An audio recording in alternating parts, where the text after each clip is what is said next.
কেন্দ্রীয় খেলার মাঠ থেকে এই বিচারিক আদালত, এই যে প্রহসনের আদালত, এই যে কালোঘর, সেই কালোঘরটি সরিয়ে নেওয়া হবে প্রহসনের মাধ্যমে, যে এইটা 3 মাস কার্যকর হবে। এর পরবর্তীতে উনারা এটা সরিয়ে নেবে অস্থায়ী আদালতটা। এই অস্থায়ী 3 মাস আজকে এই পর্যন্ত। আমরা জানি না, আমরা স্টুডেন্ট মানুষ, আমরা অনেক কম বুঝি, আমরা জানি না এই ব্যাপারে। আমরা আজকে সরকারি মাদ্রাসা আলিয়ার সাধারণ শিক্ষার্থীবৃন্দ আমরা একটা দাবিতে, আমাদের প্রাণের দাবিতে সকলে এক হয়েছি, এক প্রাণ হয়ে আমরা আমাদের দাবিকে সফল করেছি আলহামদুলিল্লাহ। আমাদের একটা প্রাণের দাবি ছিল যে আমাদের কেন্দ্রীয় খেলার মাঠ থেকে অস্থায়ী আদালত নামে যে বিচারিক প্রহসন ভবন ছিল, সেই ভবন যাতে অনতিবিলম্বে সরিয়ে নেয়। আজকে আমরা সেটুকু আশ্বাস পেয়েছি যে আলিয়া মাদ্রাসার কেন্দ্রীয় খেলার মাঠ থেকে এই বিচারিক আদালত, এই যে প্রহসনের আদালত, এই যে কালোঘর, সেই কালোঘরটি সরিয়ে নেওয়া হবে আমরা এই আশ্বাসটা দিয়েছেন আমাদের প্রসিকিউটর স্যার এসেছেন, উনি দিয়েছেন, এবং রাষ্ট্রপতি থেকে অনেক স্যার বলেছেন, জজ সাহেব বলেছেন।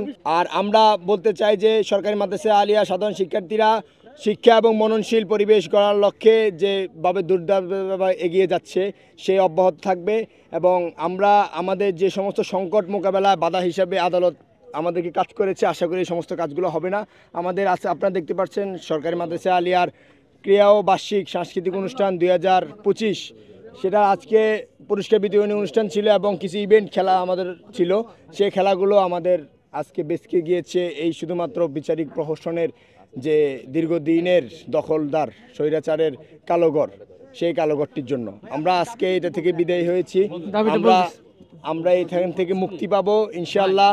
আমরা আমাদের যে উদ্যমী গতি, সেই উদ্যমী গতিটা আগিয়ে যেতে পারবো ইনশাআল্লাহ, আশা করছি। কালার এক্সপার্ট, জর্জ স্যাপ এবং মাইল্ড অন হ্যান্ডস টেকনোলজি সমৃদ্ধ অরিক্স ক্রিস্টাল ওয়াশ আপনার লন্ড্রি এক্সপার্ট।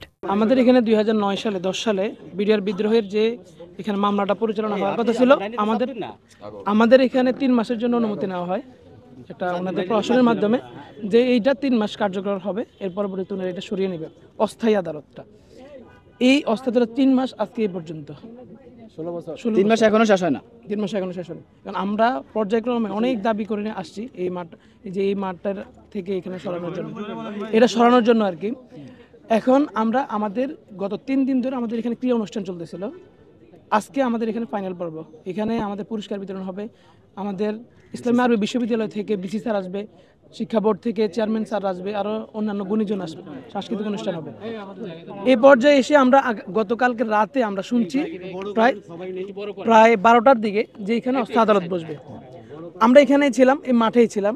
এই মাঠে থাকার কারণে এখান থেকে আমরা দেখছি যে চকবাজার থেকে একটা গাড়ি আসে এই দিক থেকে।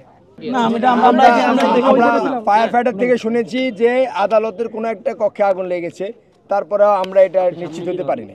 এটা আমরা জানি না তালাটা ভাঙছে কারা, সেটা তো আমরা জানি না। তালা ভাঙছে আগুন নিবানো আমাদের যে তৎপরতা, সেটা ফায়ার ব্রিগেডের সাথে কথা বললেই দেখবেন আমরা সমস্ত তাদেরকে আসার জন্য যথেষ্ট হেল্প সহযোগিতা করছি।